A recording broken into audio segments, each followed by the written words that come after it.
आखिर कौन सा बिहार में लॉ एंड ऑर्डर जहाँ पर एक कारोबारी की हत्या हो जा रही है? स्वाभाविक रूप से सवाल तो स्वाभाविक है।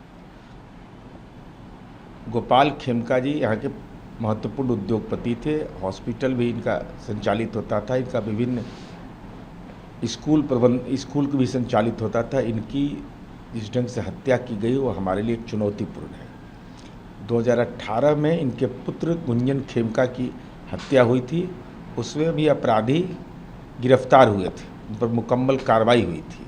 तो ये निश्चित रूप से हमारे लिए चुनौतीपूर्ण विषय है कि गांधी मैदान के बगल में जिस ढंग की आपराधिक वारदात को अंजाम दिया गया, पुलिस ने तत्काल इसमें एसआईटी गठित किया है सिटी एसपी सेंट्रल के नेतृत्व में, और हमारी उम्मीद है कि नतीजे भी बहुत जल्द आ जाएगा। लेकिन बात यह है कि हत्या होती है, कई घंटे तक पुलिस नहीं आ रहे, आप पहुंचे मौके पर। अब तो सवाल वो भी है कि आप लोग कहते हैं कि बिहार में पुलिसिंग। इस संबंध में मैंने पुलिस प्रशासन से अनुरोध किया है कि अद्यतन जानकारी दीजिए। मुझे जो जानकारी दी गई है कि गोपाल खेमका जी को जब गोली लगी उसके बाद उनके परिजन उनको मेडिवर्सल हॉस्पिटल ले गए और हॉस्पिटल से ही खबर पुलिस को किया गया। अब ये पूरे टाइमिंग के बारे में हम लोग जानकारी ले रहे हैं कि पुलिस का रिस्पॉन्स टाइम क्या है। ये महत्वपूर्ण विषय हमारे लिए भी है कि भाई पुलिस तत्काल कितने देर में पहुंची। इन तमाम तथ्यों की जानकारी एसआईटी जब बनाए तो इन सब तथ्यों की जानकारी लेगा और अपराध करने वाला का उद्भेदन, उसके कारण का उद्भेदन, ये हमारे लिए एक चुनौती है और हम समझते हैं कि बहुत जल्द इसके नतीजे भी आ जाए। लेकिन सवाल ये है कि राजधानी पटना में दिन दहाड़े गोली मारना, आखिर पुलिसिंग पर तो सवाल अब खड़ा हो रहा है। भाई घटना से कोई इनकार तो कर नहीं रहे हैं, घटना हुई है, कार्रवाई भी होने का हमने भरोसा दिया है। लेकिन अब तो विमर्श का विषय अभी यह नहीं है, विमर्श का विषय यह है कि वह अपराधी जितना जल्दी कानून के जद में आए। लेकिन आप लोग पिछले सरकारों को कहते थे जंगल राज है, अब तो अब विपक्ष के लोग कह रहे हैं महाजंगल राज, राक्षस राज आ गया। ये कौन सा राज है? भाई कार्रवाई नहीं होता तब ना, पुलिस इसमें संवेदनशील नहीं होती तब ना। जब डीजीपी फोन पर खुद बता रहे हैं कि एसआईटी का गठन हुआ, तो सवेरे बताया होगा उन्होंने, रात बताया हो, जब भी बताया होगा, इसका मतलब कि संवेदनशीलता है।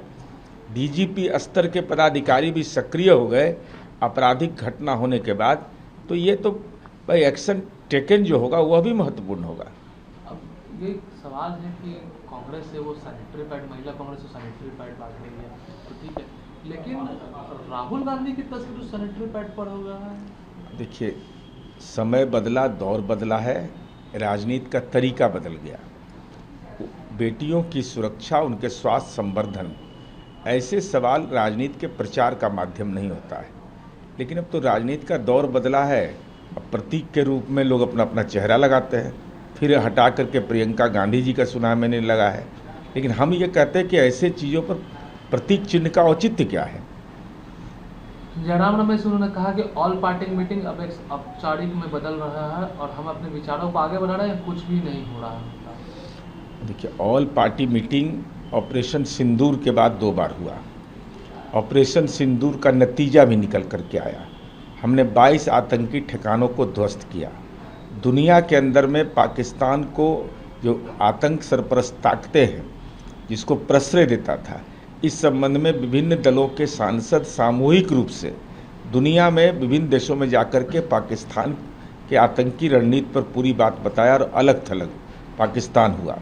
यह भी एक हमारा सर्वदलीय कूटनीतिक विजय है। अगर इसको कांग्रेस पार्टी एहसास नहीं कर रही है, और हम उम्मीद करते हैं कि कम से कम राष्ट्रीय सुरक्षा के सवाल पर, आतंकवाद के सवाल पर, ऐसे विदेश नीति के सवाल पर हम लोग का मतभेद और मनभेद नहीं होना चाहिए। तेजस्वी यादव कल चुनाव आयोग से, बिहार चुनाव से मिलकर कह रहे हैं कि बिहार चुनाव आयोग को कोई निर्णय लेने का अधिकार नहीं है, न दिल्ली में सुनने वाले को सुनाते हैं और आगे बढ़ने का अधिकार है। लेकिन हम सभी जानते हैं कि जो लोग दिल्ली में हैं उन्हीं की ओर से निर्णय लिया जाता है। तेजस्वी यादव जी का राजनीति में जन्म नहीं हुआ था, उनको एहसास नहीं है। लिंगदो थे मुख्य चुनाव आयुक्त, उनके पिताजी ने क्या उनके बारे में मंतव्य दिया था, जरा उसको अभी अवलोकन कर ले।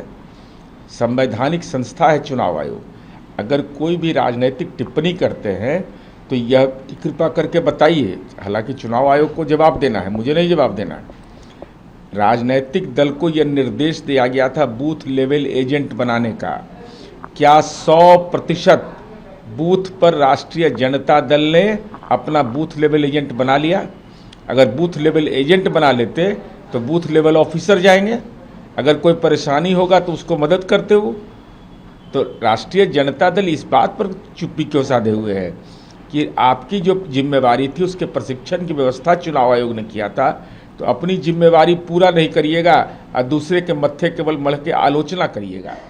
लेकिन आप चुनाव आयोग जिन सवालों को जब पूछ रहे हो, चुनाव आयोग सक्षम प्राधिकार है, लेकिन संवैधानिक संस्थाओं पर अनावश्यक टिप्पणी करने से बचना चाहिए। लेकिन इसी मामले को लेकर है 9 तारीख को बिहार बंद का आह्वान विपक्ष कर दिया है। अरे वो तो बंद करने का उनको अधिकार है, वो लोकतंत्र में सबको अपनी बात कहने का अधिकार है, लेकिन सवाल इस बात का है कि आप सार्वजनिक करिए कि बूथ लेवल एजेंट राज्य के प्रत्येक मतदान केंद्र पर अगर राष्ट्रीय जनता दल ने नियुक्त किया है तो उस सूची को जारी करिए।